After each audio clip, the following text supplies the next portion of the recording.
The meeting is now live, Mr. Chair. The meeting is now live, Mr. Chair. Okay, welcome. Good afternoon, everybody. Welcome to the Public Works and Gang Reduction Committee. I am joined by my colleagues, Councilmember O'Farrell and Councilmember Lee. Mr. De Leon may be joining us. I don't see him on. If you're here and not able to see, you'll let us know. And then Councilmember Rue is excused today. So, oh, there he is. Welcome, Kevin. So let me start with that. We have a new member of the committee who not only just joined us at this moment, but has just joined this committee, and we're thrilled to have Councilmember Kevin De Leon be a new member of this committee. So welcome. Thank you very much, Mr. Chair. Thank you very much for the kind words. I look forward to working with you closely, and I'm honored to serve in this committee under your tutelage. So thank you so very much. Great, thanks. And I think this is a fairly straightforward meeting today. So why don't we start by calling the roll. Ms. Kidd, would you please formally call the roll? Councilmember Blumenfield. Blumenfield, present. Councilmember De Leon. Here. Councilmember O'Farrell. Present. Councilmember Lee. Present. And Councilmember Rue is absent. 4 members present. You have a quorum, Mr. Chair. Great. We'll start at this point. We're going to move to public comment on all items. Speakers will have 1 minute if they're speaking on one item, 2 minutes if they're speaking on multiple items. That is, and in addition, they'll have a 1 minute for general public comment if they so choose. Ms. Kidd, you'll remind them of the phone number. I want to make a point on item 1. We have an appellant and an applicant.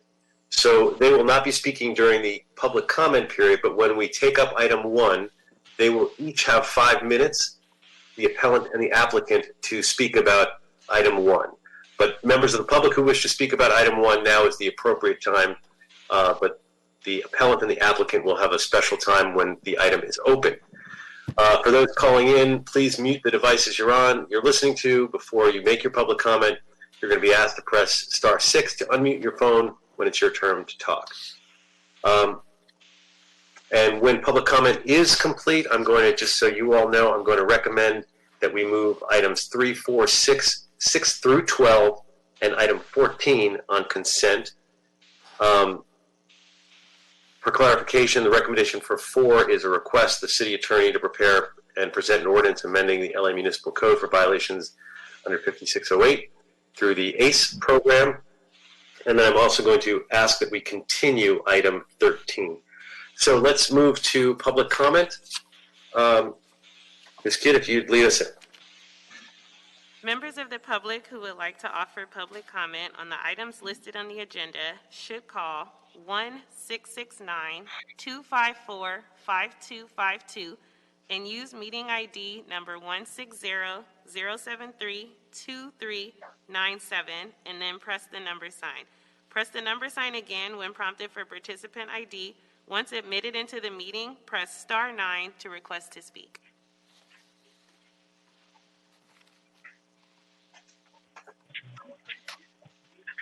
Great.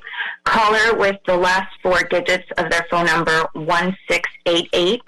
Please press *6 to unmute yourself.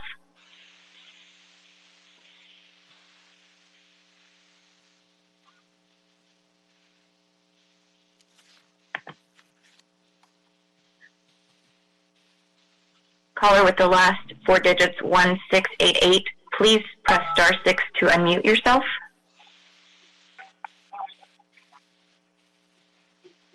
Please give your name and what item you'd like to speak on. Hi, my name is Diana Nicole. I'm calling on item number 1. You have 1 minute. Okay. I'm an ecological landscaper by profession. I live on Laurel Crest Drive, and I'm very familiar with the woodland at 11472 Laurel Crest. It teems with California native birds. I've personally seen coyote, bobcat, deer, hawks, and owls there. The U.S. Forest Service says urban woodlands just like this one are biodiversity hotspots in cities.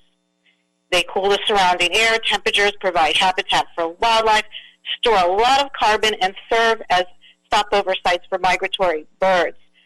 Top experts and a local PhD have confirmed that this urban woodland is a valuable natural resource and that the proposed project will have a significant adverse impact.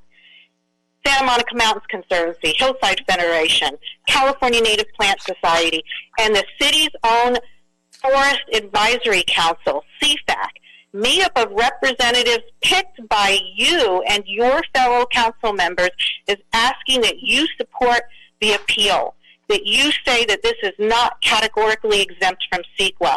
I urge you not to ignore the experts and the scientists. I urge you to support this CEQA appeal. Thank you. Thank you. Caller with the last 4 digits, 7006. Please press star 6 to unmute yourself.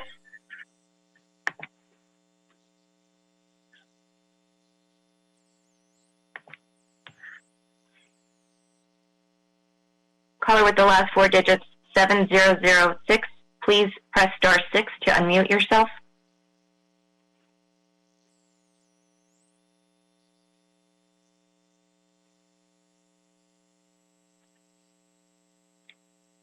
Caller with the last digits, 9719. Please press star 6 to unmute yourself.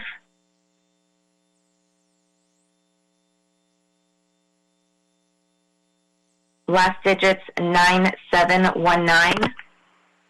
Yes, hi. This is Dr. Travis Longcore. I have a letter in the file on item 1. You have 1 minute. Great. My name is Travis Longcore. I have a letter in the record, but wanted to highlight a few issues. I'm trained as a ecologist, certified as an ecologist, also do vegetation mapping, a number of places here in Southern California. The city's approach to this project doesn't recognize the existence of a sensitive natural community. Sensitive natural communities are designated by the state of California precisely for the purposes of CEQA review, but through guidelines that are set by the California Department of Fish and Wildlife. The unit of analysis to figure out if you have a sensitive natural community is the Vegetation Alliance or Association, and that's defined by the patch of vegetation, contiguous patch, including adjacent parcels, if that's where the patch goes, and in this instance it does. When you look at the parcel on Laurel Crest and the surrounding unbuilt parcels, which I have done, the correct vegetation classification is a coast live oak California walnut woodland. This is a recognized sensitive natural community by the state of California. Impacts to a sensitive natural community are significant unless mitigated under CEQA, and mitigation is done by the area of the impact, not by the number of trees. Thank you. I'll be around for any questions if you have them during your deliberations.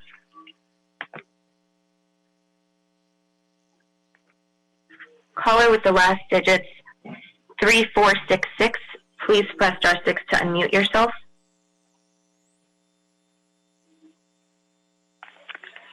Please state your name and what item you'd like to speak on. Yes, I'm calling about item number 1. My name is Elizabeth Mitchell, and I am a member of the community in Studio City. I live on Laurel Crest Drive, just a short block away from the property in question at 11472 Laurel Crest Drive. As somebody who walks the area all the time and who's lived in the neighborhood for more than 40 years, I can tell you this parcel in question is one of the most beautiful properties in the area, and frankly I can understand why somebody would want to build a house on it, but I honestly cannot fathom why someone would want to build a project that would remove the very things that are so unique about the property and that make it as beautiful as it is. And in other words, cutting down the native plants and the trees on that piece of property. So as this longtime resident of Studio City, that's your time. Thank you very much for listening to me. Thank you. Caller with the last 4 digits, 1403. Please state your name and what item you'd like to speak on. I'm sorry. Thank you. all the fucking items and general comment. You have 2 minutes and 1 minute for general public comment. Hey, so I have to be nice against the wishes of my fans. I've got to welcome Kevin Daly onto the committee. So it's his first day, so we gotta keep it PG-13. Sorry, everybody. So anyway, let's get to item number 1. Support the fucking appeal. This is the work of Paul Martin Krikorian, the most evil, diabolical goat herder in the world. He's a no-good goat. We call him the goat for 2 reasons. 1, he pisses and shits all over the citizens of Studio City. And 2, he grew one time this goatee. You gotta look this up, Kevin. Google that picture when he had that goatee. God damn, he looked like a goat. That's why we call him the goat. So support the appeal on item 1. Save that beautiful tree. Sometimes people pull over and they have to relieve themselves. It provides shade while you're conducting yourself with proper bodily functions, like the homeless. And there's little animals in the trees, little tiny birds, tweet, tweet, tweet, little tiny foxes, and of course, wild pigs that look just like Paul Koretz. You'll see him at the pause meeting. So let me get to my general. General? Mr. Spindler, you have 1 minute for comment. Excellent, excellent. So I can't tell you what a good job Bob Liebenblad is doing in CD3, cleaning these homeless criminal encampments. He's doing such a good job. See, when you do a good job, Wayne from Encino is going to compliment you. He's going to give you a shout-out. Mitchell Fell's doing a good job in CD13. I'm driving through here right now, cleaning up homeless criminal encampments and garbage. The great Gil Cedillo, he's going to run for mayor. We're going to get him a win. But let's end on a moment of silence for David Rowe. David Rowe got screwed on that election. Whatever you say, Nithya Raman is a fucking cunt! God bless David Rowe! I will support you, David Rowe, wherever you are! Thank you. You're my hero! So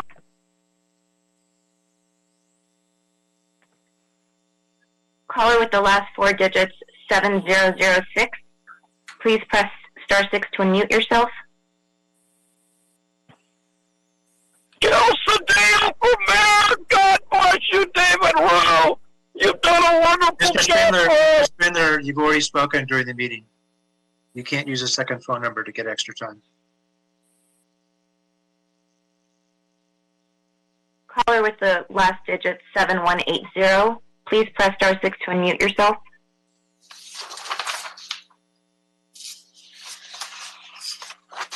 Last digits, 7180. Please press star 6 to unmute yourself.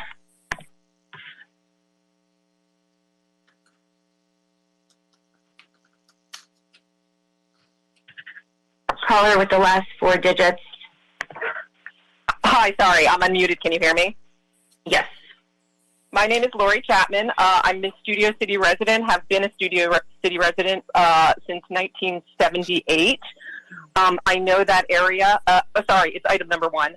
I know the area at 11472 Laurel Crest very well, and I'm supporting the appeal along with the other callers. I don't have all the environmental background. I just know that we need to preserve these areas in our neighborhood, as many as we can. That's it. Thank you.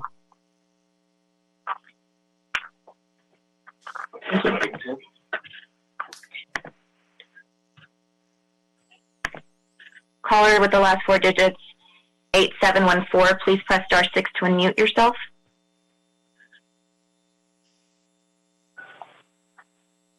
Can you hear me?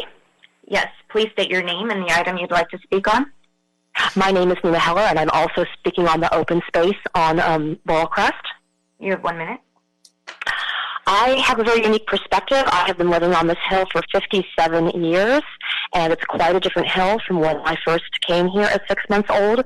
We used to have beautiful open spaces like this everywhere, and that's why people come here, and that's why we pay the property taxes that we do, and that's what the Studio City Hills are all about. They're supposed to be hills, and they're supposed to be trees and animals and wildlife, and the wildlife and the animals and the trees need a place to live. Each human being needs 8 trees to support their oxygen. We keep cutting down trees, and we're not going to be able to breathe pretty soon. We don't have room for that house. It is unsustainable. The hill needs to be held up by a root system. The homes on top of that hill are going to be compromised. Everybody's going to be compromised. The street is too narrow. There's already not enough parking. It makes all the fires and an increased danger of fire makes this even more unsustainable when we have red flag days where you can't park. This is the worst possible place to try to stick a house in. I understand that somebody... Thank you.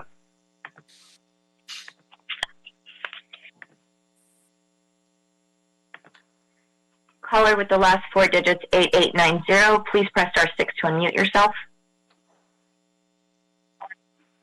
Please state your name and the item you'd like to speak on.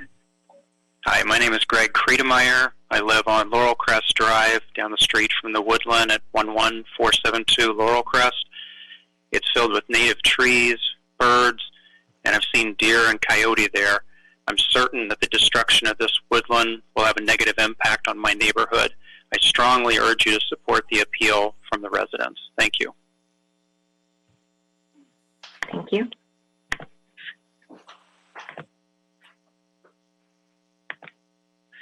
Caller with the last 4 digits, 9294. Please press star 6 to unmute yourself. Please state your name and the item you'd like to speak on. Thank you. My name is Robert Kay. I'd like to speak on item number 1. I'm a Studio City resident. I just live literally around the corner from the affected woodland on Laurel Crest Drive. And I would like to support the appeal. And clearly the ecological assessments that we have done on behalf of the Sunshine Hill Residents Association clearly show the environmental significance of the ecosystem there, and as a result requires environmental review. Thank you.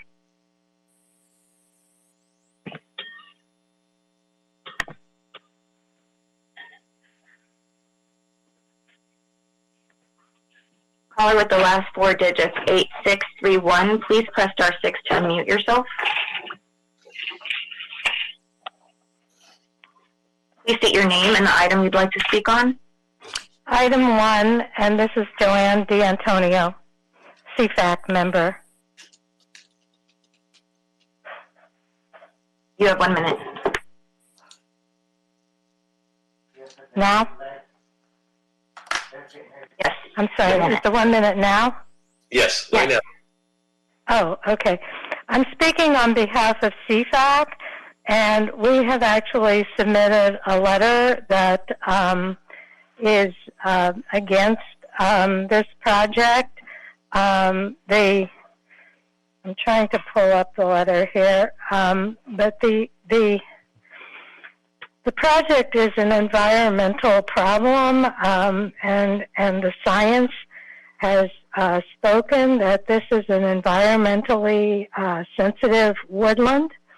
I think our letter should be in the file. I don't know if you have read it, but CFAC is the agency that advises the city on tree matters, and this is a very important woodland that should be preserved. We have wildlife preservation studies going on in this area and at the city's expense, and this is a corridor that is being analyzed for its wildlife preservation. But if we lose these woodlands, there isn't going to be any corridor, and it's going to affect the health of the city. I advise you to look at the letter. Okay, thank you.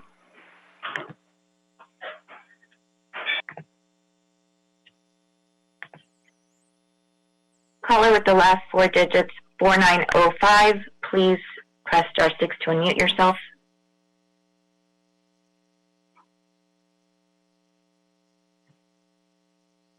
Last digits, 4905, please press star 6 to unmute yourself.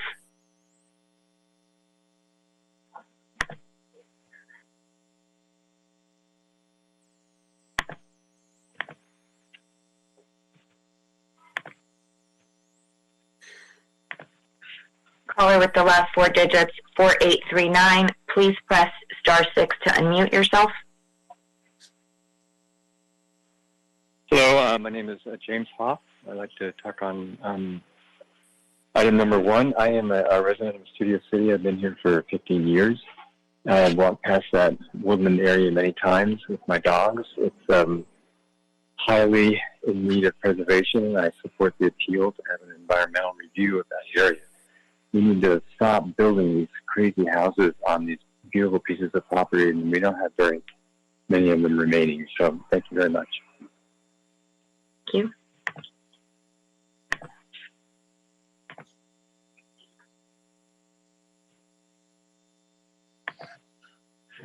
Caller with the last 4 digits, 6091, please press star 6 to unmute yourself.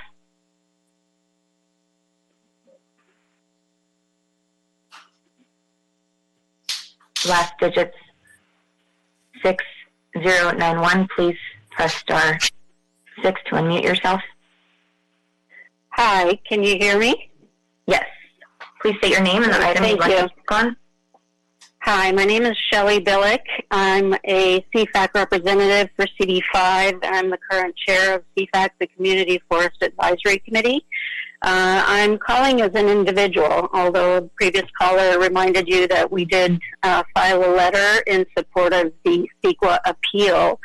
I'm also a resident in the hillsides of the San Fernando Valley, and I have visited this particular parcel several times. I would just say I'm talking on agenda number 1 and general comment as well. I have visited the site. I have measured the trees. I have looked at the additional green cover that is there, that there are toyon and elderberry present there. And I know this committee is going to hear that ordinance very soon in the near future.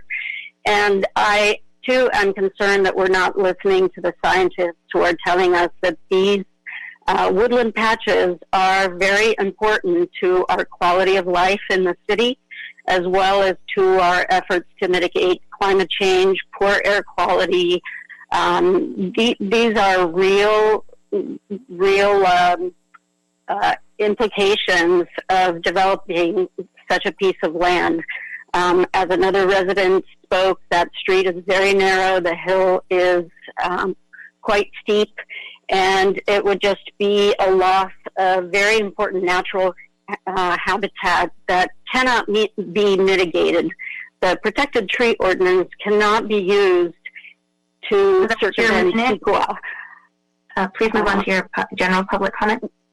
My general comment is that we are expending, the city is expending public resources in very important studies like the wildlife pilot study that encompasses this area in the hillsides, and like LA Sanitation's biodiversity index. So while we do that, and while we have hired a city forest officer, we also have to pay attention to the individual projects that go completely against what we're trying to do, which is protect nature and protect our quality of life in the city. So I hope, and I apologize to a developer that has been working on this for a long time, but this is much more important for the greater good to preserve this natural habitat. Thank you very much for listening. Thank you.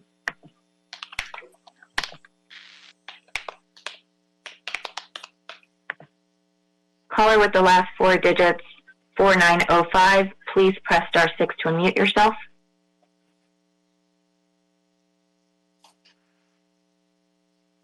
Please state your name and the item you'd like to speak on. My name is Natasha Garcia, and I'm speaking on, I think, item number 1, the previous caller, same item. You have 1 minute. I'm calling to politely urge council members to consider taking on an environmental review of this plot of land. I live above it. There's significant bird life and wildlife that traverses through it. We're happy to have new neighbors in the neighborhood, but I think there's a reason why CEQA is established. It's just to make sure these plots of land are not lost carelessly due to development. If it passes through environmental, kind of process, and they say no, this isn't sort of a cosmic sacred, piece of land, then okay, we welcome the neighbor. But right now, there's this little chance to save some of the Santa Monica Mountain Zone, and I think it should be considered seriously, especially facing what we face in 2020, which are massive environmental disasters due to just things being taken apart globally. So that is my comment. Thank you.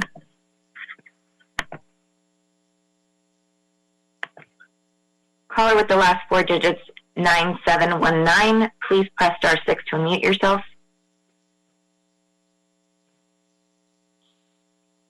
Last 4, 9719.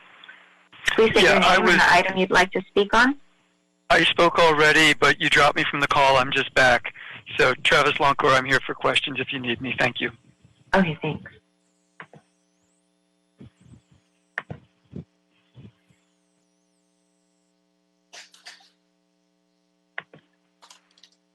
Last 4 digits, 3052. Please press *6 to unmute yourself. Please state your name and the item you'd like to speak on. Lila and Carlos Villalobos, item number 1. You have 1 minute.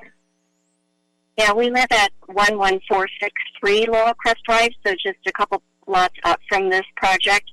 And we know that they're huge old oak trees, and we're not quite sure why the city council wouldn't require just normal environmental review to protect them. And if it does pass, I agree with the previous caller, then as a neighbor we'll welcome them. But to not go through the normal measures to protect the wildlife, the trees that we see, the birds that come and go, the coyotes that have had their nesting there, deer going up and down mountain lines we've seen in the neighborhood. So I'd ask the city council to please just go through the normal environmental review before allowing the developer to develop this house that is built or designed to maximize the amount that he could build on the small, very steep land. Thank you. Thank you.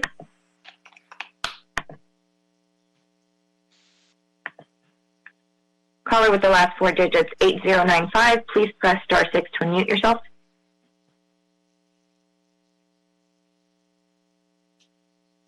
Last 4, 8095. Please press *6 to unmute yourself. Please state your name and the item you'd like to speak on. Yes, my name is Zoanne Sager, and I'm calling regarding the protection of our woodlands. I am very concerned about the fact that they're not doing environmental impact reports. I was born in this state. I'm 70 years old, and I think it's horrible that they're not going through the proper channels and that developers seem to have all this power. I saw that happen in Agora back in the 70s, and here we go again. And EIRs are part of what we do. Environmental impact reports are the right way to go. And we need to think about our climate concerns now. If we have kids, we really need to think about them and their future. So that's my comment, and I certainly hope they do an EIR. Thank you for listening. Thank you.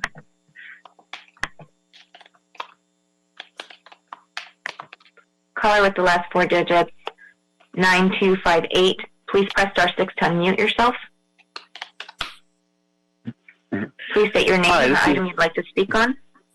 Hi. Yeah, this is Tom McWilliams. I'd like to speak on item number 1. You have a minute. I live at 11471 Laurel Crest Drive, directly across the street from the property at 11472 Laurel Crest. I support the appeal.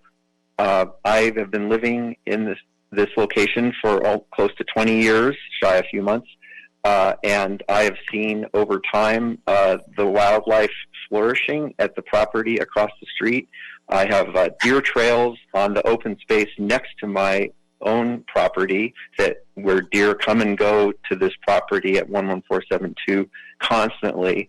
I support CEQA, and I feel that we should have due diligence and research. It takes some time to research into what we could possibly be losing forever. Thank you. Thank you. Caller with the last 4 digits, 8783. Please press star 6 to unmute yourself.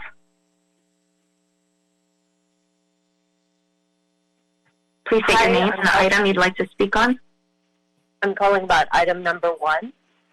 My name is Kathy Arkle, and I live down the street at 11563 Laurel Crest Drive. I've been here for 28 years, and I am shocked by the rapidly decreasing woodlands in our neighborhood. There's already not enough places for wildlife as it is, and every bit of land is being built on. And as somebody stated earlier, this is why we all moved here, because we love being in the hills and we do love the wildlife. This project does not contribute to the environmental health of this neighborhood, and if the developer would please consider working with existing protected trees, this would be appreciated. So I just urge you to give the native protected trees on 11472 West Laurel Crest Drive property a chance at survival. Thank you. Thank you. Callers with the last 4 digits, 8458. Please press star 6 to unmute yourself.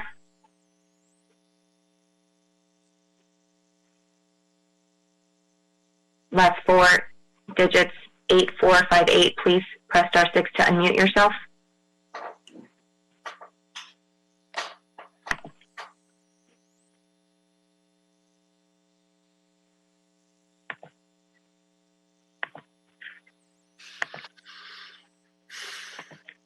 Caller with the last digits, 1688. Please press star 6 to unmute yourself.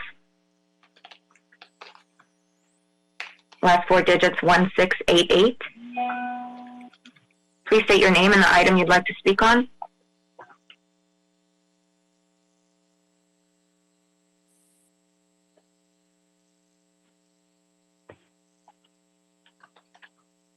Last 4 digits, 1688. Please state your name and the item you would like to speak on. Hi, this is Diana Nicole. Item number 1, which I believe I spoke on at the beginning of this call, but I got cut off. I just want to urge the council members to support the appeal. It is outrageous to treat this urban woodland as if it was a parking lot. Thank you. Thank you.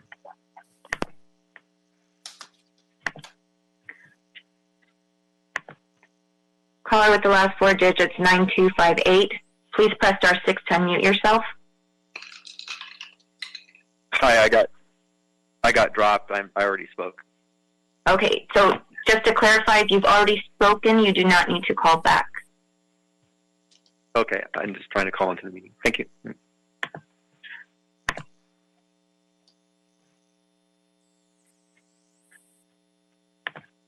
Caller with the last 4 digits, 0887. Please press star 6 to unmute yourself.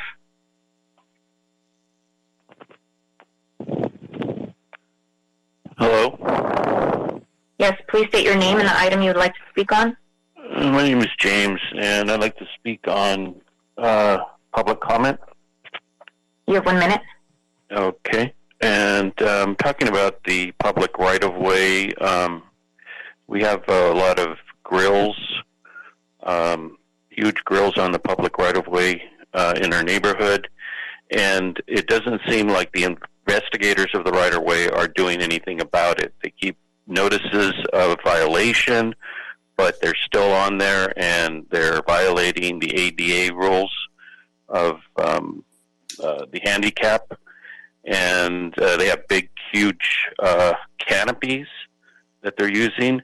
We're not getting, from what I understand, any taxes that they're charging for what they're, what the people are purchasing. And as far as the merchandise goes with these vendors, we're not receiving any taxes from that either. And how do we know that any of these things aren't stolen? I'm just trying to figure out this system that you have there. It just doesn't seem to be clear. So if you guys can put it on the agenda and clarify it and do something about these people in front of the right-of-way, I'd appreciate it. Thank you. Thank you.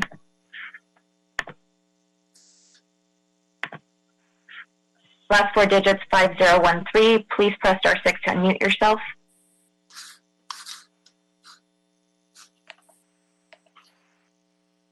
Last four digits, 5013. Please press star 6 to unmute yourself.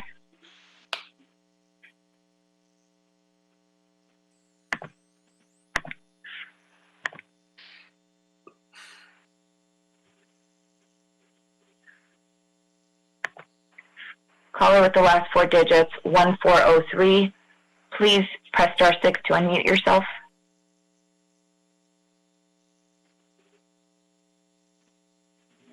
Last four digits, 1403. Please press star 6 to unmute yourself.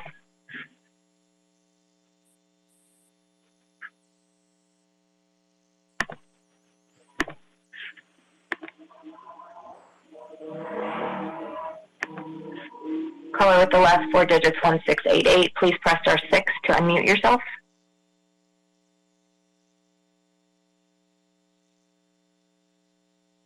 Last four digits, 1688. Please press star 6 to unmute yourself.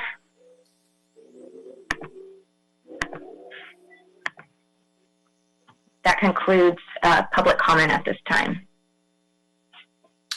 Great, thank you. And thank you to all the speakers who called in on that item. Before we move to item 1, I'd like to recommend that we move items 3, 4, 6, 7, 8, 9, 10, 11, 12, and 14 on consent.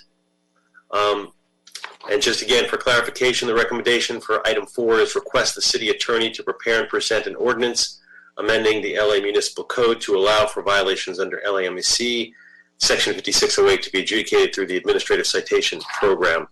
I'm also going to ask that we continue item 3. So, Ms. Kidd, would you call the roll on that, please? For clarification, Mr. Chair, the roll call is to take items 3, 4, 6 through 12, and 14 on consent. Number 4 being approved. Your microphone is being muted. Is there something you can either turn it up or speak directly into it? We can't hear you. Testing. Can you hear me now, Mr. Chair? Yeah, it's better now. Thank you. Okay. Thank you so much. For clarification, the roll call is to take items 3, 4, 6 through 12, and 14 on consent, with number 4 being approved as amended. And you said number 3 to continue? And number 13 to continue. 13 to continue. Okay. Right. 3, 4, 6 through 12, 14 on consent. Number 13 continued. Okay. Calling the roll for these items.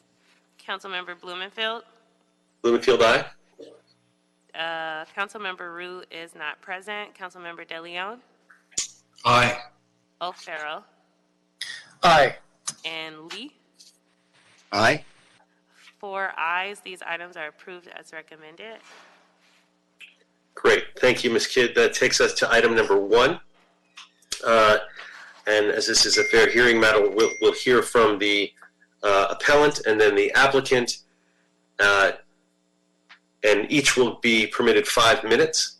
So if we could first hear from, I guess either one, but the applicant. And just for the record, that closes public comment. We have no other public comment speakers, correct?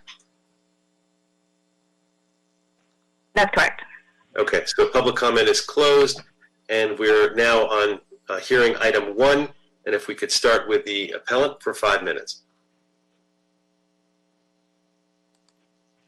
Do we have the appellant on the line? Yes, this is Jamie Hall here on behalf of the appellant. Welcome. Okay, welcome. My name is Jamie Hall. I'm a land use and environmental attorney with Channel Law Group. I'm here appearing before you today on behalf of Sunshine Hill Residents Association. As you heard, the question for this committee is whether or not the project is exempt from the California Environmental Quality Act. The city argues in its recommendation report that there are 2 exemptions applicable for the project. However, neither apply. The Class 3 exemption for single-family homes is not applicable because both because of the project's location and unusual circumstances. 2 exceptions to the usage of the Class 3 exemption.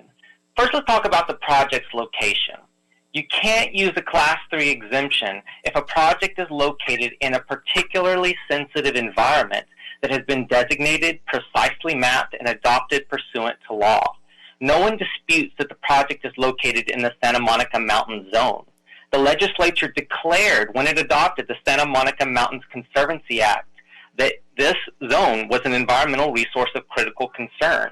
It's literally the second sentence of the act, which states as follows. The legislature hereby finds and declares that the Santa Monica Mountain Zone is a unique and viable economic, environmental, agricultural, scientific, educational, and recreational resource that should be held in trust for present and future generations. Now, the recommendation report disputes this, but the city has no legal authority to ignore a determination by the legislature that the zone is an environmental resource of critical concern. The city is owed no deference to reach an alternative legal determination. Further, the zone is precisely mapped. The recommendation report claims that the zone is, quote, loosely mapped, but that's simply inaccurate. The zone is defined in the Act in great detail at Public Resources Code Section 33105. In order for the location exception to apply, you must also present a fair argument supported by substantial evidence that the project may impact on the environmental resource. And under the fair argument standard, the city's fair argument can't defeat appellant's fair argument. And I also want to note here that this is an extremely deferential standard of review that's designed to promote environmental review as opposed to exclude environmental review. Not only have we demonstrated that the project may impact on the environmental resource, we have demonstrated that the project will have a significant impact on the environment. Merely planting replacement trees does not mitigate the impacts to the loss of a coast live oak California walnut woodland, which is a sensitive natural community. The city claims that this is not a sensitive natural community, but they fail to recognize that you must look at the vegetation patch, which includes the adjacent lot that contains Southern California black walnuts. Also, planting a box tree from a nursery does not mitigate the loss of both terrestrial and soil fauna and plant life that are part of this plant community. Because we have demonstrated that the project will have a significant impact on the environment, again, because there is no mitigation for the reduction in size of a sensitive natural community, simply replacing trees, the unusual circumstances exception also applies. The Class 32 exemption also doesn't apply. In order for the Class 32 exemption to apply, the city must find that the project site has no value as habitat for rare, threatened, or endangered species. But as I've detailed above, the project site is home to a sensitive natural community, which will be impacted. The sensitive natural community is considered rare.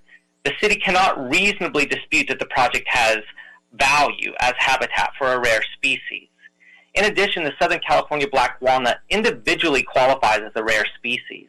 The fact that the project site has value as habitat for rare species, the walnut, is evidenced by the fact that there is a dead walnut on the property. And as explained by our expert in his detailed report, this is actually the third report that he's done, trees die for a variety of reasons. And this doesn't mean that the site has no value for the rare species. In fact, it demonstrates just the opposite. And also just want to note here for the record that there was a dissenting vote at the Board of Public Works. President Kevin James, a licensed attorney, said that he disagreed with the city attorney and used his independent thought to conclude that the project was not eligible for either exemption.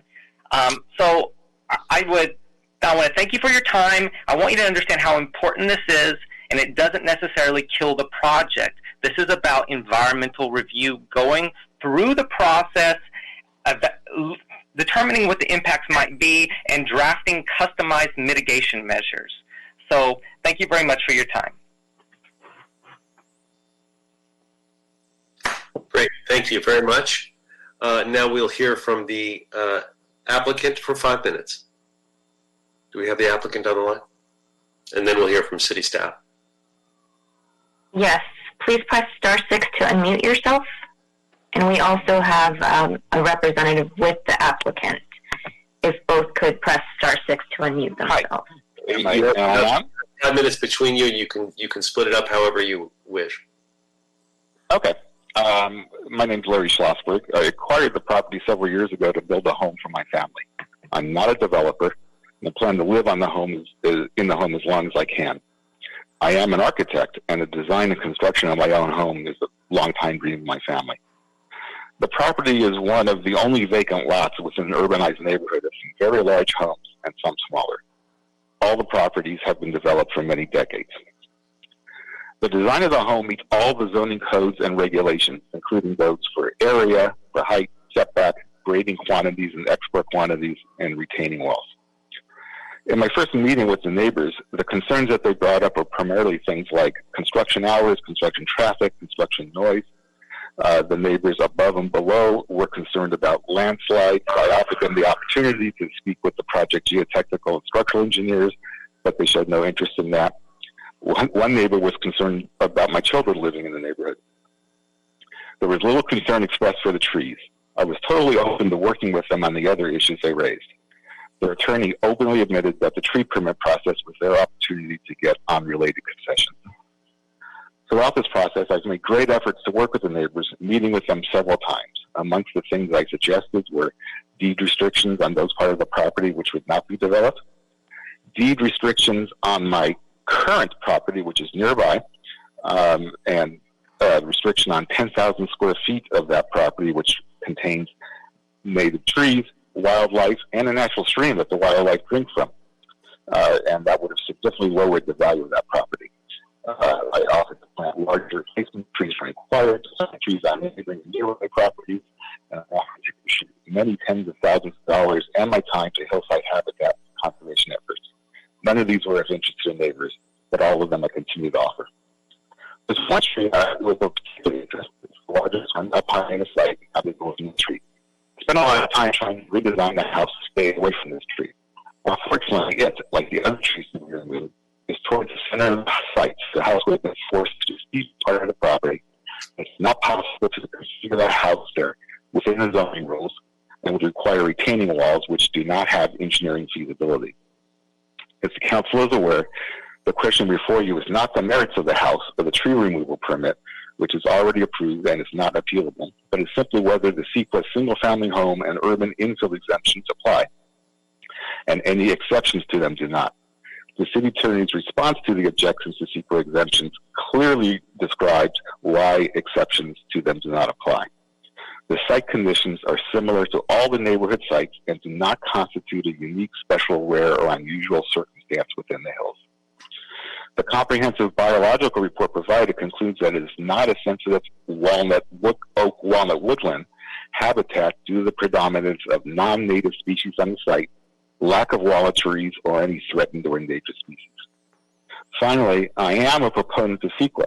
It concerns me that these kinds of frivolous and meritless actions meant only to delay and frustrate, using CEQA as a red herring, are going to eventually lead to the weakening of CEQA that is already happening and being studied by the legislature. I'd like to introduce a representative from Biological Assessment Services to make some comments as well. Ty? Please press star 6 to unmute yourself.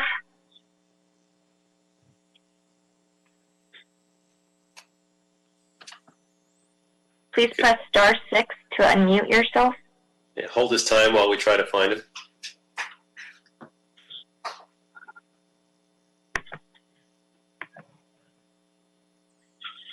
I see him on the line, but his phone is on mute.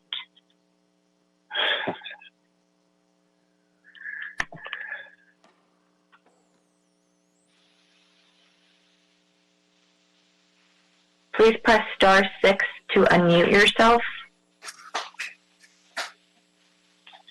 I believe your last 4 digits are 6508.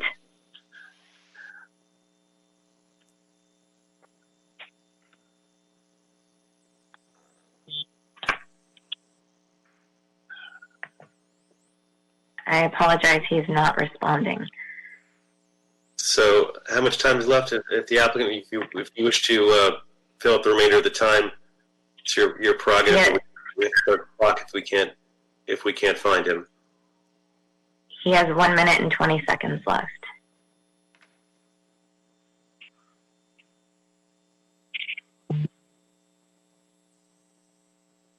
Applicant, would you like to use up the time? Is the applicant still on the line? Yeah, I'm here. Hello? Councilmember Blumenthal, this is Robert Mallitz of the City Attorney's Office.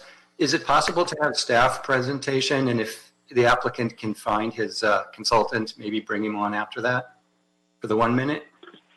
I think I'm here now. He's here now. Okay. I figured out what was wrong was apparently the thing doesn't work with my headset. I was pressing star 6 over and over again, but nothing was happening. I disconnected my headset. Now. We're glad you're here. We have a minute and 30. We're going to start the clock, and the time is yours. Go ahead. Okay, my name's Ty Garrison. I'm a biologist that's been doing consulting work in this area for nearly 40 years. I'm the chairman of the CTAC Council for the County of Los Angeles. Just a little bit of my credentials. Examining the site, there is no dispute that the site has oak trees on it. It could possibly have been at one time oak walnut woodland, although there are no walnuts present on the site at the present time. There's no dispute that the site is used by wildlife and birds. The big dispute is, does the site meet the definition of a wildlife corridor, and that it does not. A wildlife corridor is something that's necessary for genetic transfer of wildlife between large blocks of habitat. This area is not an area where wildlife must traverse to reach 2 different large blocks of habitat and ensure genetic diversity. The other question is, does it support any rare and endangered species? And it, as I said in my report that you have, it cannot directly support any rare and endangered species. It may be, in fact, a part of useful habitat for some species as they transition through the area, such as especially birds, which during migration may use the site, but it will not support directly and in its own right exclusively any rare, threatened, or endangered species as listed by the state or federal Endangered Species Acts. So I think that what we have is a site that is very neat in its own right, but it is also very similar to all the other sites that were developed in the neighborhood in the past. Do you have any questions for me? Nope. In fact, that's your time. Thank you. Thank you very much. And now we're going to move to staff. We have, I believe we have Tim Tyson. No, this is Hector Banuelos. We have Hector. Oh, there you are. I see you, Hector, on the line. I was looking here at my thing. So, Hector, if you'd like to go ahead and start, and appreciate you being here. And if you could, in your presentation, also respond to the points that you've heard. Yes, good afternoon, council members. Hector Banuelos with the Suites LA Urban Forestry Division. Yes, as Larry indicated, the property owner, he is proposing to construct a new 2-story single-family residence located at 11472 Laurel Crest Drive in the community of Studio City in Council District 2. This is a lot measuring approximately 10,800 square feet with steep to moderate topography. It's a vacant lot. And back on September 13 of 2019, the Board of Public Works did approve the request to remove 6 coast live oak trees for the construction of the single-family residence. There was initial site assessment. I just want to clear something up that occurred during the hearings. There was the tree expert initially identified 9 interior live oak trees, which are different species of the oaks on the property. However, subsequent investigation by our certified staff, certified arborists on staff, and myself went out there and verified that in fact they are coast live oak trees on the property. 1 dead walnut as well. So there are 8 live coast live oak trees and 1 dead walnut on the property. All this was indicated during the board hearing proceedings and was vetted and clarified thereon. And so the board did approve.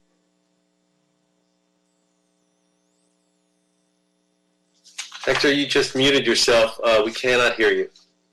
You could. Okay, sorry about that. Okay, so not sure where we left off at, but the board did approve the request to remove 6 of 8 trees on the property. 2 trees are going to be retained in place and preserved, and there is protective fencing around the trees. There was also some concern noted during the hearings that there were some off-site trees that were going to be impacted. However, those trees are far enough from the site that it would be very minimal, if any, impact to the trees, and there was protective fencing on the site of itself. So the Streets LA is requesting that the council deny the appeal and that determine the project is category exempt pursuant to state CEQA guidelines sections 15303 and 15332, and determine that the City of Los Angeles Municipal Code does not provide appellant a legal right to appeal the decision, issue a protected tree permit to the appellant's sole right to appeal exists pursuant to CEQA. Sustain the Board of Public Works September 13 to 2019 approval of the permit to remove the 6 coast live oak trees. Okay, great, thank you. Hector, did you want me to address any of the CEQA arguments? This is Robert Malowitz, City Attorney, and I'm asking that question of you, Council Member, as well. In fact, that was going to be my first question, I guess. It was going to go to you, and I see that you're here, and we have Robert Malowitz from City Attorney's Office. I do want to get to that. I mean, just because, you know, where I'm coming from, I mean, I've always been a big supporter of trying to preserve open space. I used to work for the Santa Monica Mountains Conservancy. It kills me to see the loss of so much of our critical wildlife corridors and open space.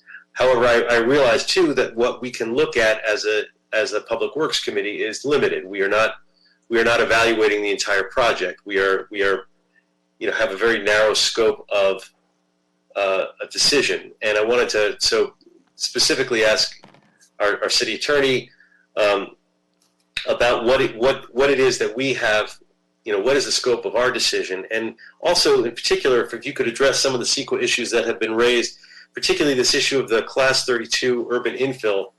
I heard the appellant talk about how there had to be no value as habitat. Is that how you understand it? And if you could speak to those issues, including the Class 32 issue. Yes, Robert Malowitz, Deputy City Attorney. I'm here as counsel to staff and the Board of Public Works, whose decision has been appealed. And this committee has heard some of these arguments, same arguments before from Attorney Hall, who has made them in regards to other sites in the hills, which really underscores my response. The issue for urban infill exemption is not the location. The location exemption, it doesn't apply. So I'll address that second. What they really end up having to argue in order to say that more environmental analysis needs to be done than has already been done, because an exemption should not apply, is that there's an unusual circumstance here. Their argument is that it's an oak walnut woodland. Well, that argument would actually apply almost anywhere in the hills. They've actually demonstrated this is the usual circumstance. This is the way the land is there. And in particular, the understory, that the plants that grow under the trees are not native plants for fire suppression reasons, and they've had to over time keep cutting back that understory, and what has grown is not native. And that's documented by the biologist who you heard speak during public comment in the record. So this isn't a unique property. There's no unusual circumstance. In fact, it is the usual circumstance you find here. Walnut trees and oak trees can grow on this type of land along the California coast in their range. So for that reason, the urban infill exemption itself does apply. And when we go back to the other exemption, single-family home, the location exemption, which Mr. Hall wishes to impose upon the city through this and other actions he's filed, does not apply. The Santa Monica Mountains Conservancy Zone is not a precisely mapped range of environmental issues. It's the area in which the Santa Monica Mountains Conservancy has been authorized to obtain land and maintain it in conservancy. That's what it was created for. And if the city wishes to make itself subject to the Santa Monica Mountains Conservancy, it could do so through council ordinance and and laws. But we haven't done that. And to do it in a case like this would be to apply it citywide, wherever the Santa Monica Mountains Conservancy zones are. So it's an inappropriate extension of CEQA, these arguments, in our view. These are already being litigated in court, and we'll get an answer to them. But the consistent position of the city is that these arguments are incorrect. And to the idea that CEQA, that there's been no environmental review, that I'd like to say is incorrect. The purpose of CEQA is to determine how much environmental dialogue occurs for a particular project. And here, the record demonstrates there has been quite a bit of environmental review to determine whether any of the exemptions apply and whether any of the exceptions apply. We've had biologists go out there for the appellant and the city and the applicant. And CEQA has, the city's position, the staff's position is that that is the appropriate amount of environmental review here, and not further, more extensive review before Mr. Schlossberg can build his home here. And I have nothing more to add unless council members have specific further questions. The report goes into detail on all of these issues. Colleagues, are there any questions? Mr. O'Farrell. Thank you, Mr. Chair, and thank you for all the presenters and everyone who called in, who care so deeply about the urban and wild tree canopy. It's a very important issue. Question in terms of the planned tree replacement, what is the size ratio as compared to the 6 live coast oak trees to be removed and the, do I hear this correctly, 24 live coast oaks to be replaced on the private property? So what's the size ratios? In other words, are these old growth live coast oaks that are currently on the property? And what size of tree they be replaced with? Yes, hello, council member. This is Hector Banuelos. The sizes, it's a long-standing board policy that the trees are replaced 4-to-1 with a minimum of 4 24-inch box size coast live oak trees for the replacement of the removed trees. Okay, so factually, you're going to require 24 replacement trees for the 6 that are going to be removed to be planted on the property, on the 10,000 acre property. I'm sorry, 10,000 square foot property, rather. Yes, that is correct. And do you all know the site plan of those trees as it relates to the new home that's being built? Or is that something? Yes. Yes, as part of the review and approval process, we do require the applicants to submit a tree planting plan showing where the trees are going to be planted once after the project is constructed. And okay, so the trees get removed, the house gets built, and then that's when the replacement trees get planted after the construction phase. Yes, so that is correct. And also, the applicant is required to post a bond to guarantee the survival of the trees for a minimum 3-year period. And the only other question I have, I can understand, because I've worked on this before as well in the 13th District in terms of creating wildlife corridors where it may not be for biodiversity purposes and variation, a healthy variation in species as it relates to genealogy, but just the whole urban wildlife that exists throughout Los Angeles and the value in preserving it. Can you tell me, because I have this up on satellite, I'm looking as best I can, are there any naturally recurring open areas that aren't fenced in areas? In other words, are there any sorts of rights of way that go through this winding area where the property lines meet, where life traverse freely currently? This is Robert Malowitz. I believe in the record, the biologist has, the applicant's biologist who examined the site, looked at that question and said no, that there is urban wildlife that does use these properties, but there's no free transfer of wildlife from one point to another through this property. It doesn't link to anything. So a question I would have for the property owner would be, when the 24 replacement trees are going to be planted, currently perhaps there's no fence around the property, so wildlife can easily have access to the shade and the water and all that. Is there going to be some sort of accommodation made for wildlife to come back and have access to some of that resource that will be replaced without having to burrow under a fence or hop over a fence? Well, I don't.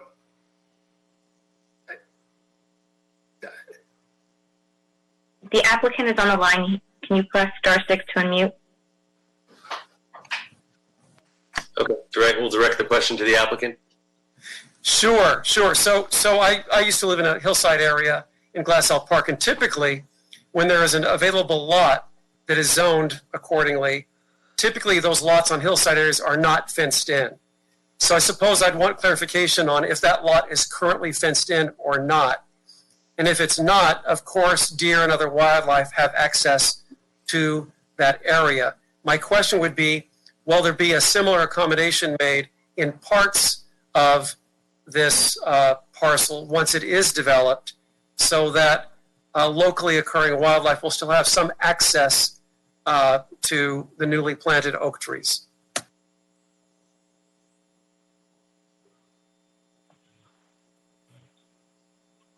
Is the applicant able to hear that on the line, able to respond? You can press *6 to unmute yourself.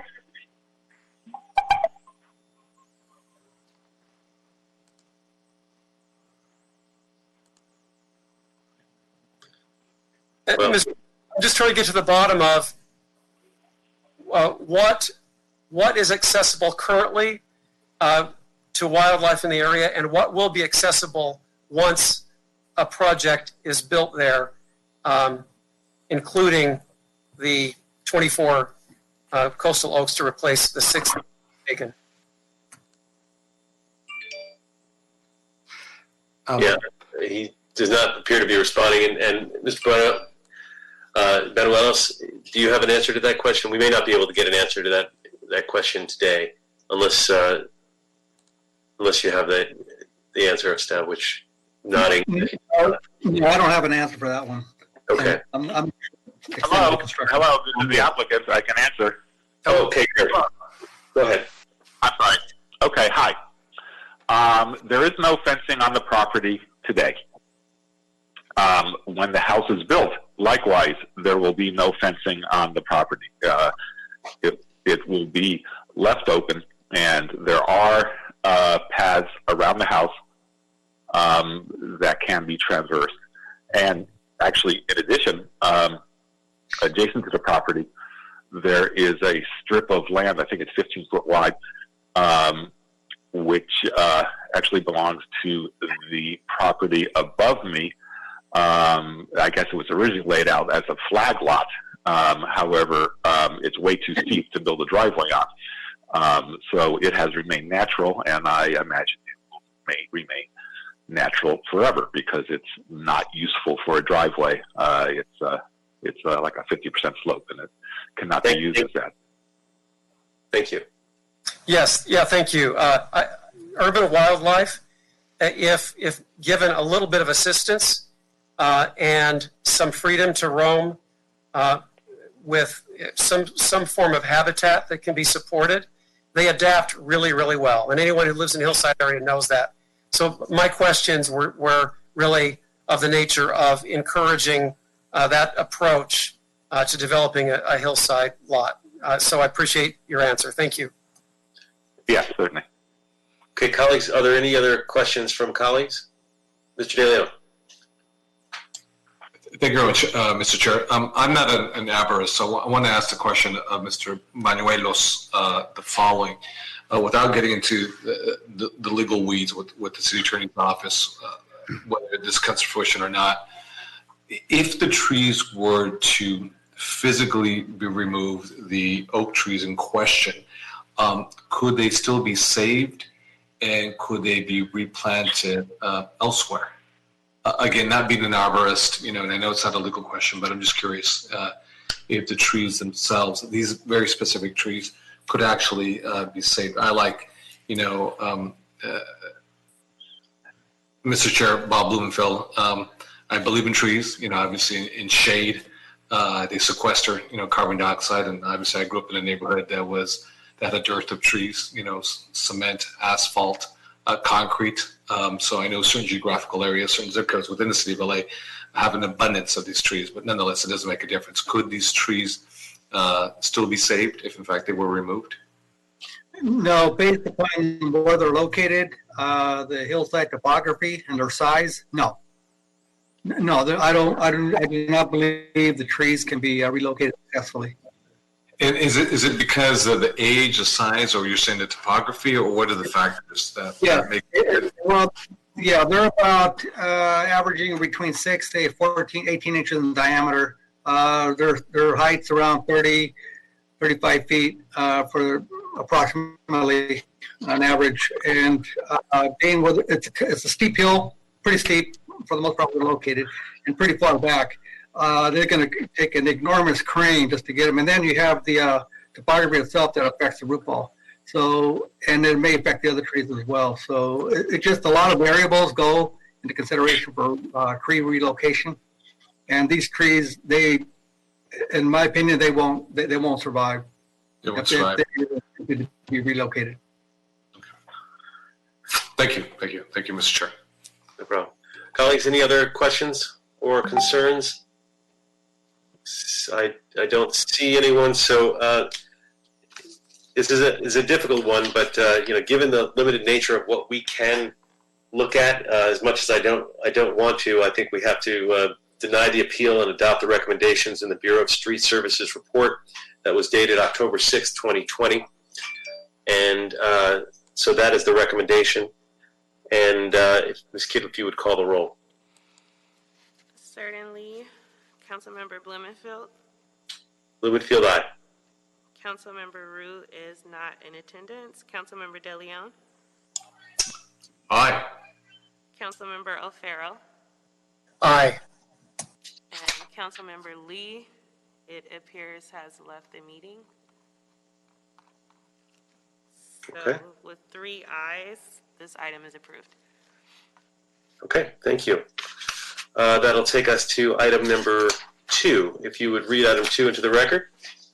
Item number 2 is a city attorney report and ordinance relative to amending the expiration date applicable to Southern California Gas Company Ordinance number 168164 to extend the term of the franchise. Great, thank you. And we'd like to invite Erica Blyther with the Office of Petroleum and Natural Gas Administration and Safety to provide a brief overview of what action is before our committee. Please, the Good floor afternoon. Good afternoon, honorable members of the Public Works and Gang Reduction Committee. You said brief, so I'm going to cut what I was planning to say. But in 1992, the city adopted Ordinance 168164 to grant the Southern California Gas Company a 21-year pipeline franchise to install, construct, replace, reconstruct, repair, and retain its gas system and streets located in the city, including maintenance and operations. In 2019, about $18 million was paid to the city based on 2% of gross receipts from selling and distributing natural gas within the city. The city has extended the franchise year by year without significant changes until a new agreement can be negotiated. Since 1992, many things have changed, including the emergence of the Street Damage and Restoration Fund, which Southern California Gas does not currently pay into.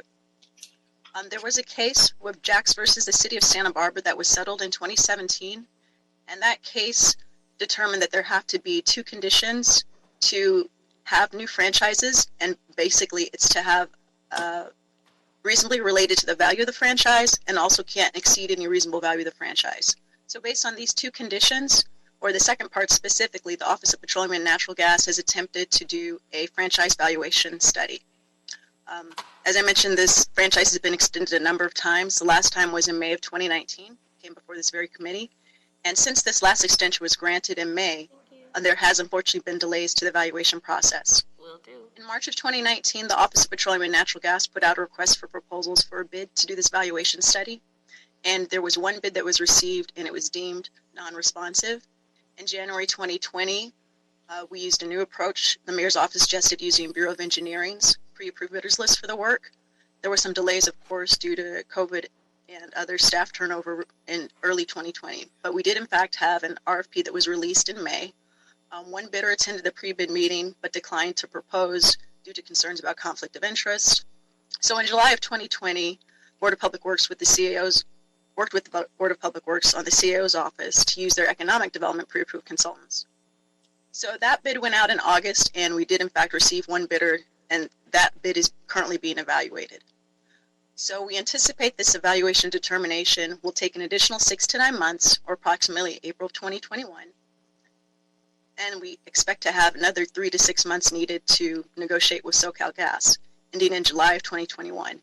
And the additional 5 months are required to allow for unforeseen delays, and in total about 12 months are anticipated until the new franchise ordinance can be complete.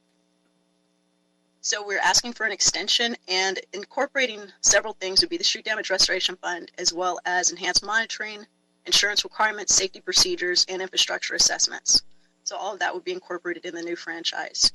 And October 23rd, the Board of Public Works approved this extension and sent a report to City Council. And I don't know that it's in the council file, but basically it said that we wanted to approve, or recommended City Council to approve, a 12-month extension of the Southern California Gas Company Natural Gas Franchise Ordinance from December 31st, 2020 to December 31st, 2021, or sooner, subject to City Council approval, and adopt the proposed ordinance prepared and presented by the Office of City Attorney to extend the term of this franchise. And that's Council File number 12-1880-S8. Fernando Campos, the Board of Public Works Executive Officer, is also on the line, and we're happy to take any questions. Great, thank you. So, you know, it's frustrating that this has taken so long, and I understand, and you went through, I was going to ask for some of those reasons, and you went through them very clearly.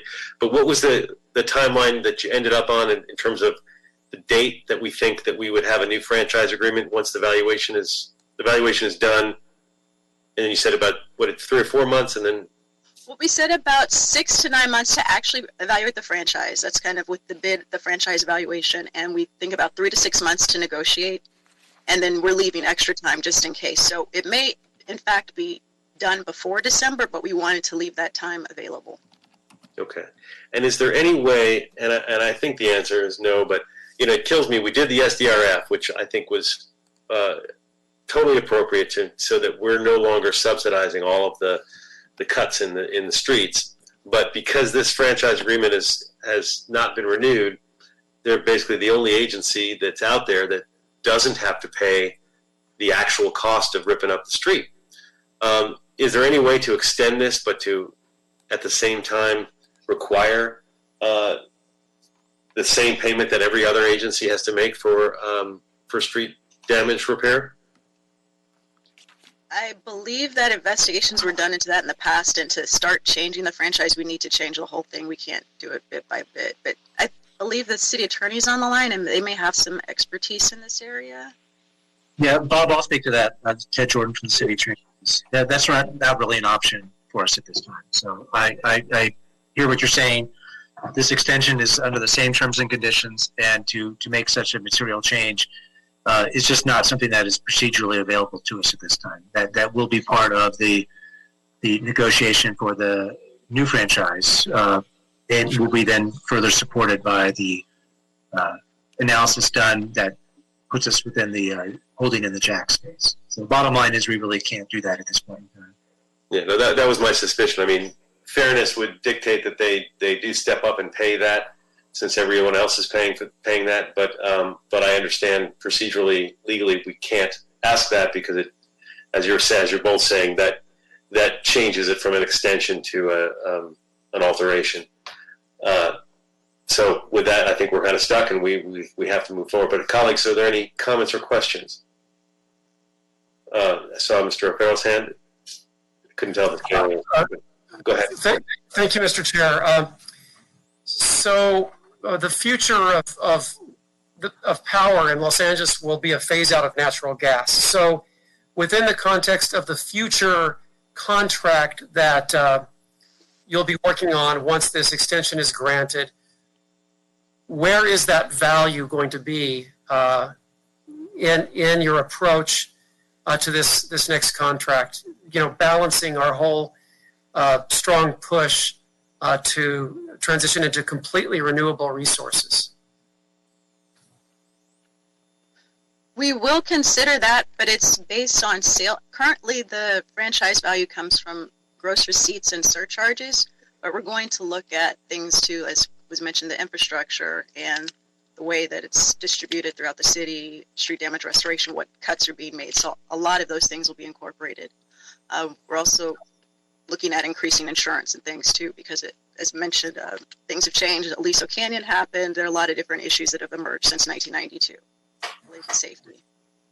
So perhaps over the course of the next several months, we could put some sort of value plan together to incorporate phasing out natural gas entirely. So if that could be, if that topic could have some sort of value in the approach to this future contract, I think it would be very important.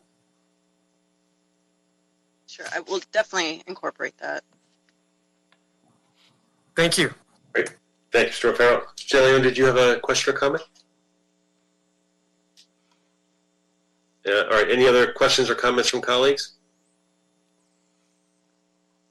Seeing none, I will recommend that we adopt the draft ordinance. If Ms. Kidder, if you could call the roll. Calling the roll for item number 2, City Attorney of I got to vote real quick. Oh, Mr. Taylor, did you have a comment or question? No? No. Okay, sorry. I didn't want to leave you out if you did. Sorry, Ms. Kidd, go ahead. No problem. Calling the roll to adopt item number 2, City Attorney report with attached draft ordinance. Councilmember Blumenfield. Blumenfield, aye. Councilmember Rue is not in attendance. Councilmember DeLeon. Aye. Councilmember O'Farrell. Aye. And Councilmember Lee is also not in attendance. 3 ayes. This item is approved. Okay, great. Item's adopted. That takes us, I believe, Ms. Kidd, to item 5. Is that correct? Yes, Mr. Chair. Your microphone is again kind of muted. Can you hear me now, Mr. Chair? Yes, but still a little soft. But okay, if you could read item 5 into the record, please. Item number 5 is a motion by Rue and O'Farrell relative to the feasibility of developing a permanent network of slow streets to enable wider access to open spaces for all Angelenos, a plan that would enable interested neighborhoods to implement a slow streets pilot program, and whether changes to the state vehicle code would be needed. And for the record, I would just like to add that this item is also referred to the Transportation Committee.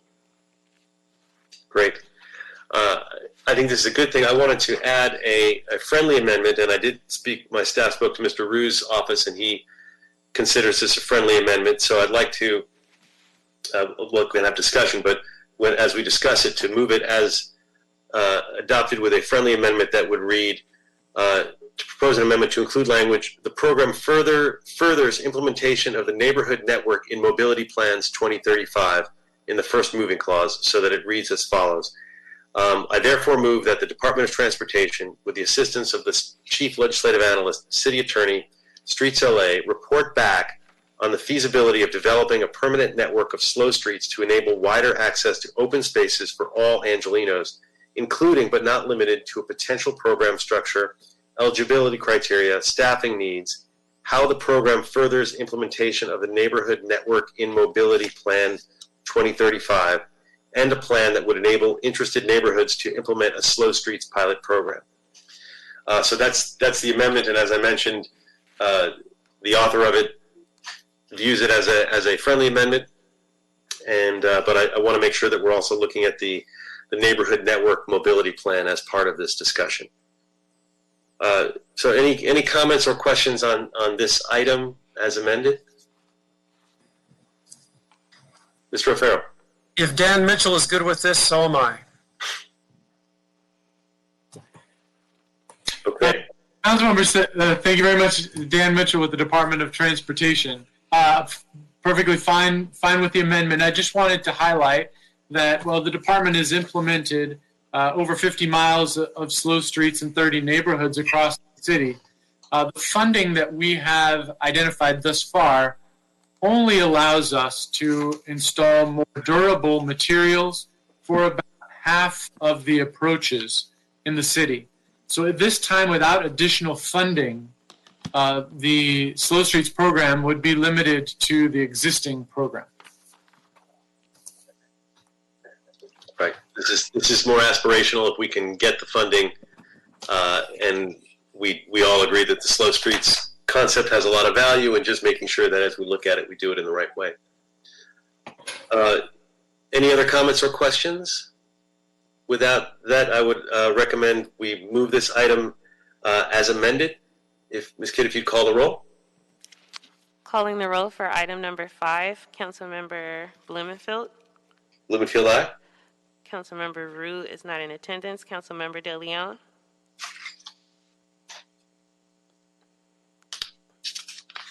Councilmember De Leon for item number 5.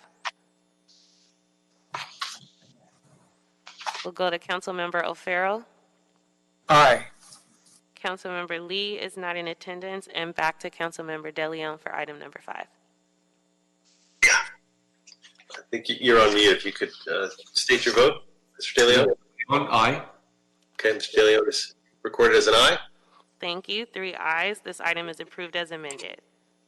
Great. Ms. Kidd, where does that leave us now? Do we have any other items on the agenda? No further items remain, Mr. Chair.